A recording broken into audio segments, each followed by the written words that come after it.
Over the last 4 years, we've been developing our trait and technology pipeline, which is now fully delivering traits to be launched to the market. As a first step in this pipeline, we work on gathering and developing genetic resources. Our trait discovery team focuses on developing groundbreaking novel traits in wild species and making them available to our commercial breeding programs. We perform several experiments to investigate our genetic resources for traits which are important for breeding, including resistances to pathogens such as fungi, bacteria, insects, and viruses.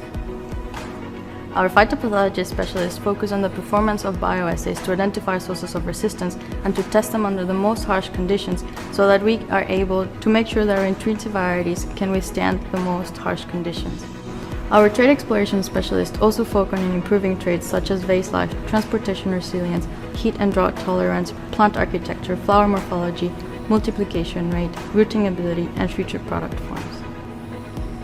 In many cases, the sources of resistance are not easily available for our commercial breeding programs. Therefore, one of our main activities is to develop and maintain a large scale of genetic resources, and with the help of our cell biology specialists, then we can exploit these true gems of nature. Artificial intelligence helps us in implementing image-based phenotyping in a large set of plants from our breeding programs. With the obtained information, we can support our global breeding programs by providing new insights into our genetic material.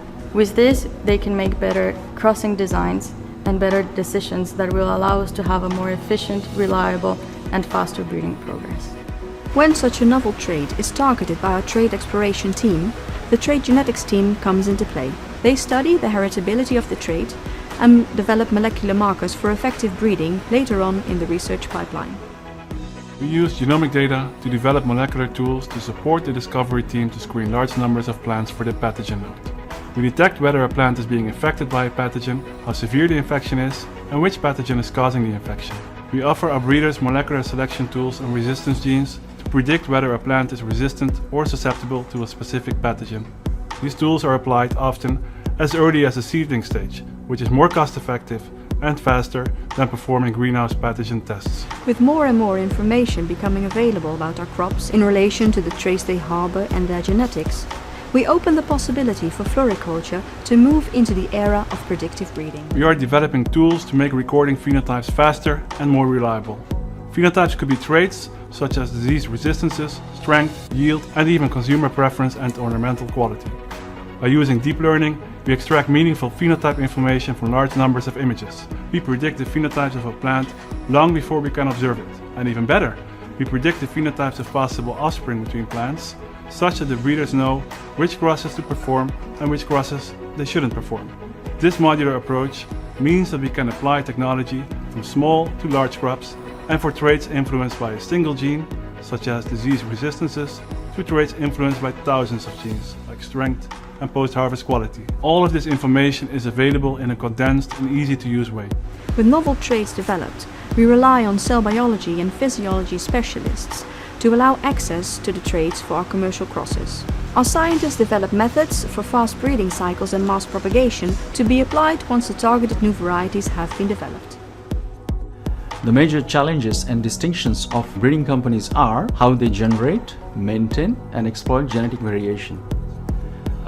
Here within cell biology, we help breeders to access the natural genetic variation which was beyond their reach without the help of technology. For instance, embryo rescue techniques are used to lift reproduction barriers within wild species and commercial cultivars to transfer resistant traits. Those have been lost during the domestication process.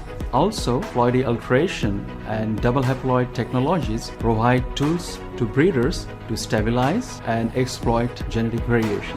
Biological processes are used to shorten the plant life cycles by speeding up plant developmental programs. For instance, culture media with right amounts of nutrients and hormones and good light and temperature conditions can be used to significantly reduce the plant life cycle during the breeding program. Combination of faster culture conditions and faster molecular selection processes provide breeders the methods to fastly integrate novel traits within commercial breeding program and fastly launch the product to the market. By utilizing totipotent nature of plant cells, it is possible to regenerate whole plants from single cells.